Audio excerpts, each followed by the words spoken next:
Hello and welcome to Tea Time on Plus TV Africa. My name is Elsie Godwin and I'm here with Ife Oshoke and Ife Omai. The young to his young. What up? Hi. I'm alright. How you doing? Well, how are you? What happened to you this morning? I just like when you miss me. Oh, you know, you said it last time, like I missed you like when he misses you. Know, you. So how was the show without me? It was good. It was good. If I was in a talking mood, so it was just, you know. Really, was I? Anyway, our first story is one of the trending stories, in fact, worldwide right now, because the last time I checked, Koza is trending worldwide on number 11. Anyway, one of the most shocking stories you'll be reading today and that we have to discuss on Tea Time is Busola Dakolo narrating how Pastor Biodun Fatoyinbo of Koza raped her. In an exclusive interview with Y Nigeria, she gave detailed accounts of how she met the pastor while she was in secondary school and how the pastor Biodun raped her not once but twice. Yeah, so I mean, emotions are high today and people are talking. If you're okay. I stand with Busola Dakolo. Busola. Busola Dakolo, yes. I stand with Busola Dakolo. What do you have to say about the rape allegations? I stand with Busola Dakolo. All right, if you're mine, what's up? Yeah, I also stand with her. I think I've been trying to follow up all the celebrities and picking up, and so far people have been responding really positively. At least people that matter. One of the ones that really struck me was Talking Maki. People that matter sounded like a shade. Talking Maki post was so far for me the most important thing because it's reminding us that she needs a lot of love. This thing that she has done is not easy at all. And we know that we're in a society that uses culture and all these traditional BS to hide behind the fact that we just support bad things. We support the thieves, the criminals, the rapists, the abusers, the assaulters, and the list goes on. And she's just trying to remind us that we need to be sending her love because not everybody is. So I appreciate it. I appreciate her post and all that. So I just hope that she finds comfort in all this. And then I like the part where they said, because a lot of people have been questioning, like, why is she just coming out to speak? Why is she just talking now? So I can't remember who actually posted something on the healing process that you actually need time to heal from all of this, and a woman should be allowed to come out to speak on her rape experience whenever she so chooses, which is why I think the statute of limitation should be removed from rape. What is the statute of limitation? That says after there's a statute of limitation that says after 10 years after a crime has been committed and you do not come forward, you can't go to court again. So I don't know if it's applicable where rape is involved, especially in Nigeria. I think I need to do more research on that. Yeah. But if it's on rape, I think it should be lifted because a woman needs time to heal and speak on experience whenever she so chooses it. All right, let's quickly take reactions from some of the celebrities. I mean, we can't take all. We have one from Emma Abaga and so many others. But let's start with this one from Toke Makinwa, like Ife already mentioned. She says, "This is our sister. Let us lift her up in light. All I see is a strong black woman who beats the odds to survive the horror and nightmare of abuse. I'm so sorry you had to go through this. I'm so sorry, babe. Thank you for speaking out. Thank you for unlocking the door for others to do the same. Your pain is not in vain. Your pain will break the chains for other people who are in the dark. Well done. You're beautiful. I applaud your courage. I salute you for doing this. Guys, please let us come together and love on her. Let us lift her up in love and stand by her. Let us stand in her shoes and speak out against injustice. Let the perpetrators face the law. Lawyers in the building, let's do this right. To watch your abuser daily go unrepentant is the worst thing that can happen to anyone or that anyone can imagine. And Busola Dakolo needs justice. Let the system work this time. God will mend your heart. God will heal your soul and protect you." I mean, Toke can write plenty. And she goes on to say, "Dear Timi Dakolo, God bless you for standing and speaking out even when you faced heavy criticism. Thank you for being strong, For your other half, this hurts so much, so much, and I pray we get justice. We cannot let this slide. Let's not stop at talking on social media. Let us use our network to get every victim the justice they deserve. If we don't fight now, we have failed all the victims. Is this still okay? Yes, we have silenced the voices comment that need to be heard too. End of quotes. Yes, that's Toke. I mean, we all know Toke writes. So it's easy for her to pour her mind out on this type of story, and I think I get where she's coming from. The next one is from Don Jazzy, who says, and I quote, "Thank you for being a voice for the many women that don't have the courage to speak out yet. It is important we let our mothers, sisters, daughters know that you cannot be bullied for speaking the truth. I stand with Busola." End of quotes. Banky W says, "Busola Dakolo, this was so hard to watch.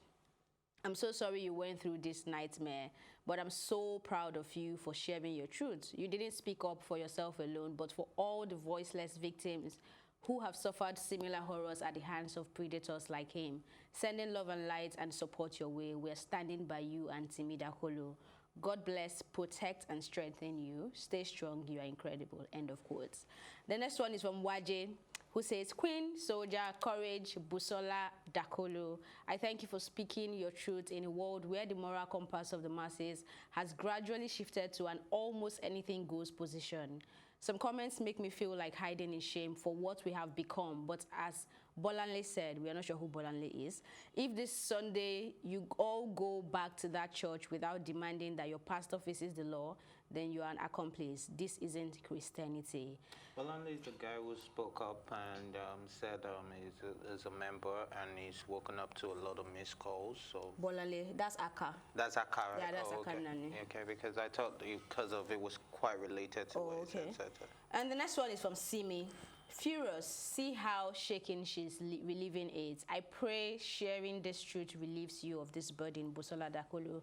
To this man's support, serve God, but don't follow any man blindly. Ask questions. If it feels wrong, don't ignore it. If you see something, talk. I stand with Busola." And then to Aka, to the one we talked about, Aka Nani, this one is very important because, I mean, he's a member of Koza Global, and he said, "I woke up to several missed calls and text messages. My friends know my relationship with Koza Global. Let me say, this church, Koza is my church. I love my pastor, but rape is a serious issue. My stomach churns as I write this. I spoke with Timi Dakolo a week ago and tried to understand why he had taken a stance against my pastor. I had just come back from honeymoon when all my friends sent me his attacks to my pastor a few weeks ago. I sought to understand, not to attack. I was under so much turmoil too, because this is my church, my pastor, and I cannot go around like nothing is happening and the church isn't addressing anything or reassuring the members. We must not see evil and cover it. We must not see evil and turn away the other eye. You all know me. I attack and speak out against corrupt political leaders every time. Well, this has hit home. Our leaders and our fathers must be held accountable, and they must deem us worthy to be answerable to. If we cannot clean in the church, forget it. We cannot clean the country. I'm tired of hearing so much rubbish about my church and leadership over the years, especially because of the industry I belong to. Nothing passes our ears behind the scene. My pastor, I like that he keeps calling him my pastor. Biodun Fatoyinbo has to say something this time. If the rest of the church does not need it, I need it. For my sake, sir, speak on this. I stand with Busola Dakolo. Yeah. Okay, so while you were reading all of this, so I found out that, especially in America, I'm still checking Nigeria, the statute of limitation on rape is limitless. So unlike other crimes, so in America to be precise, I'm still checking on Nigeria. And thank you for giving me time to do that. For me, I think I'm standing by what Toke said. Let this not end on social media and the noise, and then you've granted an interview and blah, blah. I just hope some group of lawyers are coming together to do something. I think I saw a tweet from Sega Link where he said they're going to pursue this without, I think he said for a fee of ₦1. So basically, they're doing this for free. And if the family allows them to pursue the case on their behalf, then we're going to hear from them very soon. I think it's important for this kind of platform to also maybe educate people a little bit as to how rape can happen. And in the comment section, you can see a lot of people saying that she didn't struggle, so it's not rape. and another angle is that he's a pastor, so he can't do that. Those two things need to be unlearned by our society. There's different forms of rape.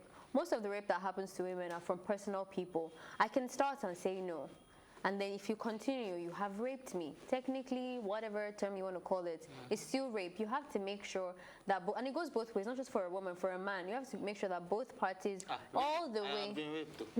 No many times I've said no. It's too soon. It's too soon. Too trivialized. Too soon.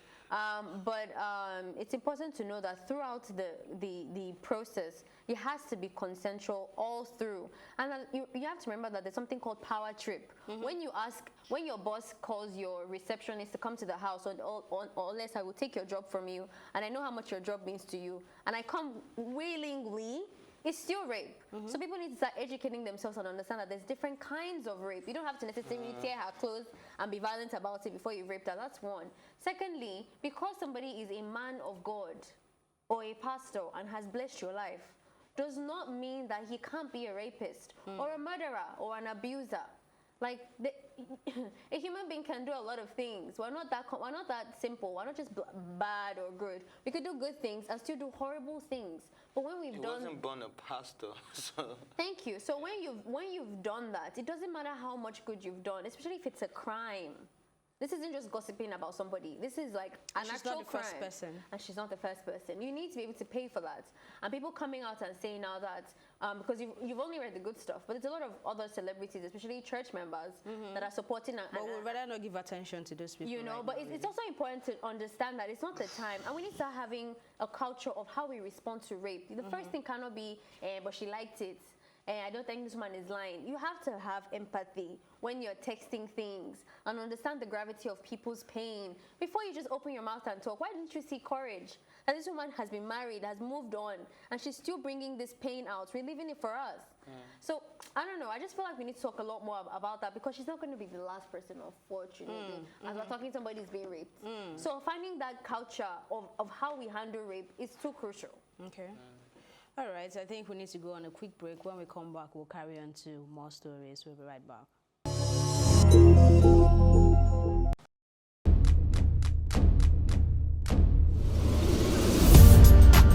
You're watching Plus TV Africa, and this is Tea Time. I loved the energy when I came in here. It was so positive. I was like, I can live here. My real names are Akbofiofobo, Akborobomemere.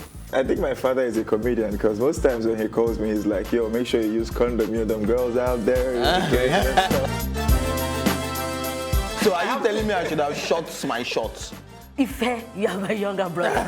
Age is nothing but a number. What? I'm a vampire. I believe in equal rights for women, and I also believe that a man is the head of the house, so we need to draw our limits somewhere. It feels so good. Now can I do my jam now? Yeah, you can. Thank you.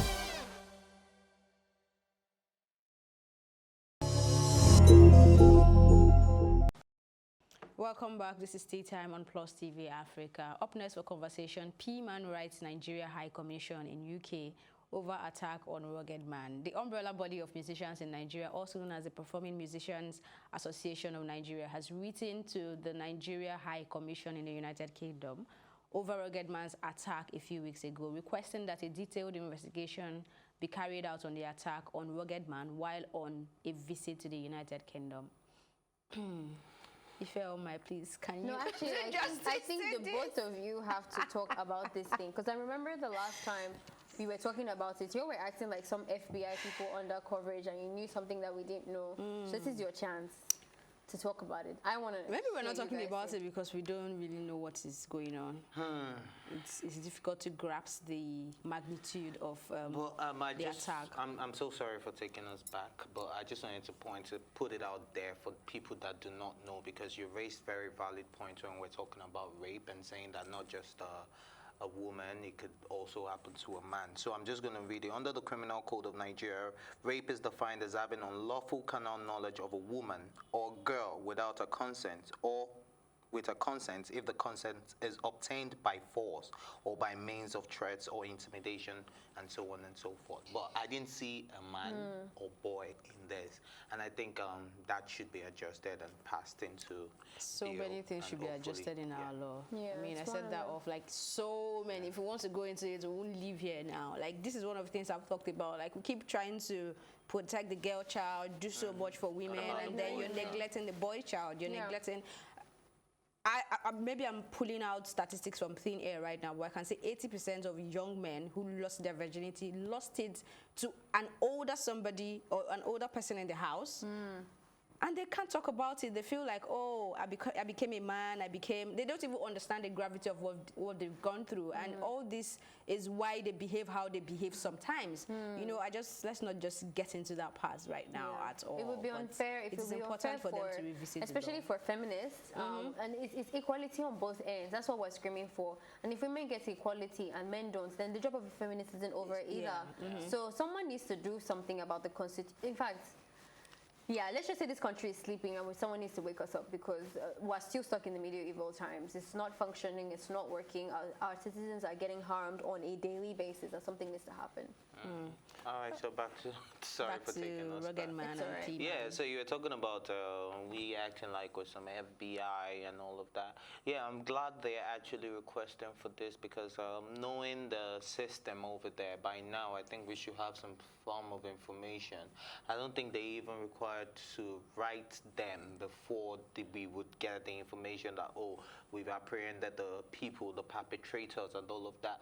So I see this, I'm still going to be the FBI guy that you don't want me to be. That I see this as the PMAN people not also believing Ruggedman, and they even want to call the notice of the British police or to whatever went down, and they want to get to the bottom of this, because you can't just come out and make such a serious accusation against 4 unguided. Yeah, because if it's true, then yes, we want investigation. So by now, I think by now the British police should have said something. Until now, we haven't heard anything. He's not pursuing anything either. So I think I'm on there. I stand with. Well, I think it's. I would not be as biased, because this is somebody that every move he has made has been skeptical, as in has been accepted as skeptical. Who? You're promoting Ruggedman. You're talking about this thing because you want to sell your music. You're talking from the get-go. So I can imagine that's something I would do. So that's why maybe I'm not really defending. I'm not against him, because if I see that no one wants to hear my truth, I'll just keep quiet. And if I now start saying that somebody has attacked me, that's even more. It even demands more sentiment. It looks more like I'm actually now playing games and I'm being like manipulative or whatever with people's emotions so that they can buy my tracks. I'll just keep quiet. So it could be that, or it could be what you're saying. I don't know. No, don't get me wrong. I'm not saying it for a fact that this is what Ruggedman is doing. I'm just stating my opinion. From what I saw from all of that, I didn't believe it from the get-go. And I'm so sorry if it's true and it actually happened. Maybe I'm being insensitive right now, but I'm just saying my opinion. I think he's just saying that even this letter would help us get to the bottom of it, to understand. And if they do something about this, I would still come back on the show and apologize to Ruggedman and even give him a call personally. And if this happens to be in a case where he's actually doing this for publicity stunts, then I'm just wondering if there's any like criminal charges against that. Like, it's not the same thing as Justice Smollett. Like, we're having our own Nigerian Justice Smollett, if you think about it. He didn't file a police report. That's if he filed a police report. He didn't do anything like. But it's still pretentious hate crime. You're saying that people have attacked you, which is a crime. Yeah. It's like I put a speaker of me screaming, and then when I get out, and he actually, let's even forget Naramali, he accused the Nigerian youths because he said he was attacked for speaking up against everything we go through. It's a stage thing. It's definitely if he's wrong. Okay. So let's just see how this plays out. Yeah, please, you should respond. I was even going to say PMAN, which one is there? But I like the angle I mean, I saw it from a different light. It's possible they just want to get to the bottom of it and if it is they're trying true, to help defend him defend himself and let people understand that this is what he went through. And if it's not true, you cannot just go through that kind of heavy PR stunt because of what exactly, you know. So let's hope that and then they I get hope a you guys response. are aware that Ruggedman is presently, or I don't know if he's done with the song, but he put a snippet of a diss track to Naira Marley that he was recording. Wow. So I think that's just so beneath him. That's what I thought. All right, up next for conversation. Rich the Kid slapped with whooping $11,000 a month child support. According to the report by Gossip, he was ordered to pay $11,000 monthly to his ex, Antoinette Willis, for their 2 children, King Willis and Queen Roger. The order was made during a hearing earlier this month, while the former couple is currently in the middle of settling their divorce out of court with a private judge. Willis filed for divorce from the rapper last year, accusing Rich the Kid of infidelity. She claimed in the court papers that the rapper was a serial cheater and slept with many women, including Black China and Indiana Love, during their marriage. Willis demanded full physical custody of both of their children, toddler children, joint legal custody between both parents, and spousal support. Ife, oh my. I remember watching this and someone said maybe Rich the Kid might not be so rich anymore. I think this whole thing, I always like to see the symptom rather than just the results. It still boils down to this black culture of rappers not being faithful to their wives. And when you start to add insults to the disregard, women start to get bitter. I was following her social media posts ages ago, like maybe a few months ago. I remember I just kept thinking, like, this girl is really angry.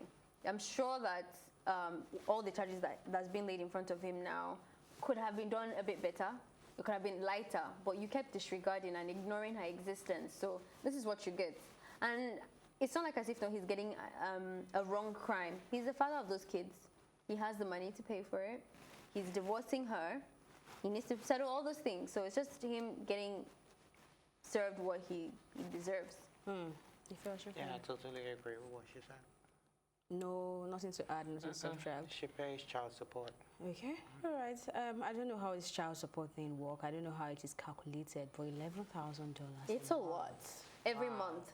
But then I know that you do it according to your income. So that it's always a reflection of that. If they charge the fare, why they will charge you fare $11,000, but it will be in his means that he'll be able to feel it, and then you calculate the basic amenities that the kids need. So and that's one of the things about. They shouldn't charge me. They're charging like $20,000. Based on my earnings. So they charge schools. It's really sad because even like R. Kelly's story about him getting child support, he was saying in an interview that when he started raising these kids, he put them in good good high schools or whatever, and then he got broke and wanted to change, reduce the level. But when they asked for child support, they still put the school fees in the bracket of the old. So sometimes it's out of your means. Like maybe you can't afford that standard, but the lawyers or the courts will put you in a position based on how they found it, not your current situation. So he's pretty much screwed. All the best to him. All right, since Ife has nothing else to add or subtract. Well, honestly speaking, as a man that is being asked to pay child support, there's really nothing to say about that. It's your duty to take care of your children. If you're not going to be there to be a father for them, at least be there for them in terms of their needs, which is what child support is all about. Yeah. All right, that's exactly how we wrap up on this episode of Tea Time. My thank you, as always, goes to my co-anchors, Ife Oshonkeye and Ife Omai, and the entire production team. My name is Elsie Godwin saying thank you for watching and have yourselves a great weekend.